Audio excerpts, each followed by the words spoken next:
Welcome to my YouTube channel. So for today's video, I'm gonna share with you guys how to make spaghetti and meatballs. Tara, samahan niyo ako.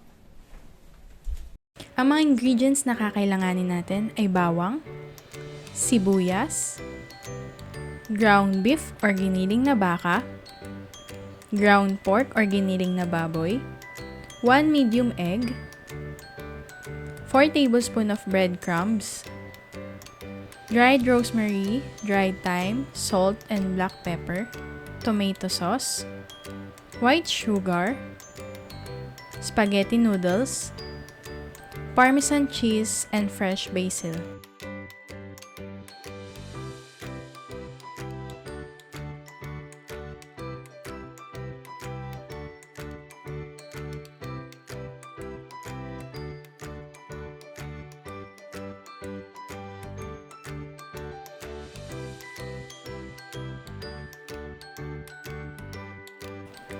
Dito guys, gumamit ako ng dried rosemary and dried thyme leaves.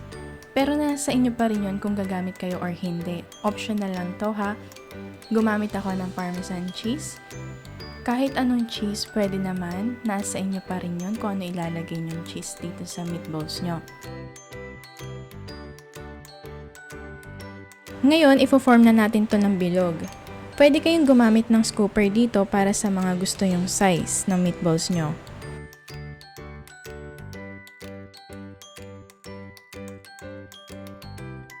After natin mag-form ng bilog sa meatballs, magpainit na din tayo ng kawali at lagyan natin ng mantika.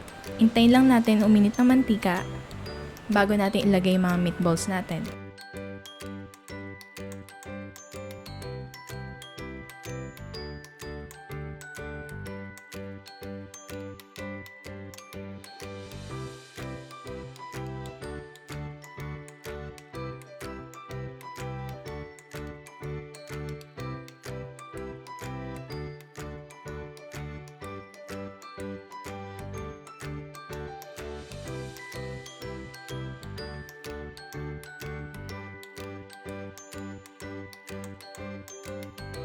Ayan, luto na yung meatballs natin. Hanguin lang natin.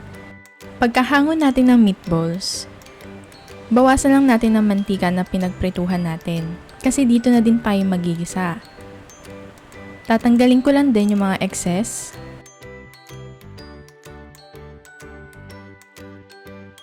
Ngayon guys, gagawa na tayo ng sauce natin. Unahin natin ang bawang. Hintayin muna natin maging golden brown bago natin isunod ang sibuyas.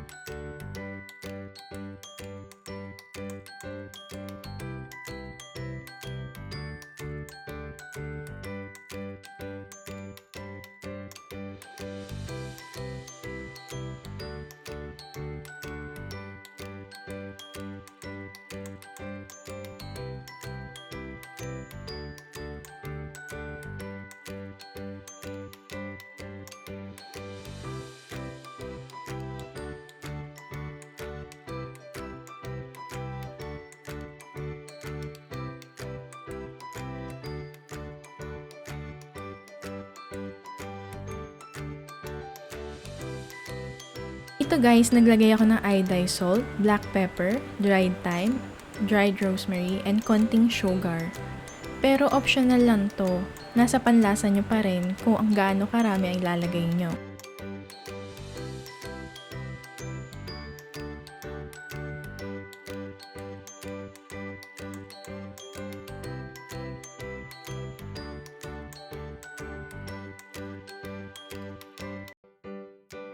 Pag kumulo na yung sauce, pwede na natin ilagay yung mga meatballs. At haluin lang natin.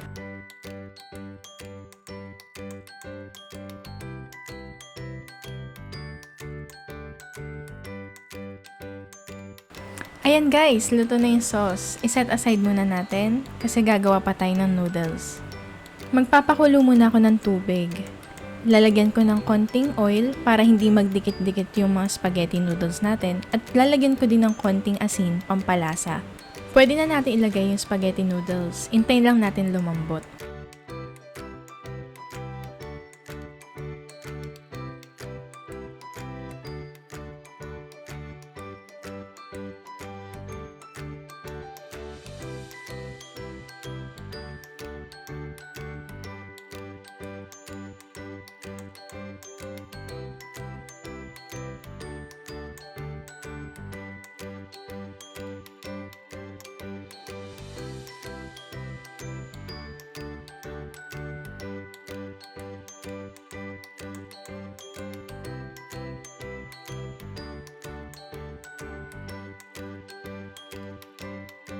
Tara, tikman natin.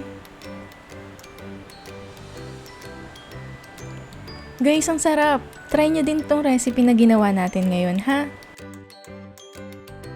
Thanks for watching, guys! I hope you like this video. Please like, share, and subscribe.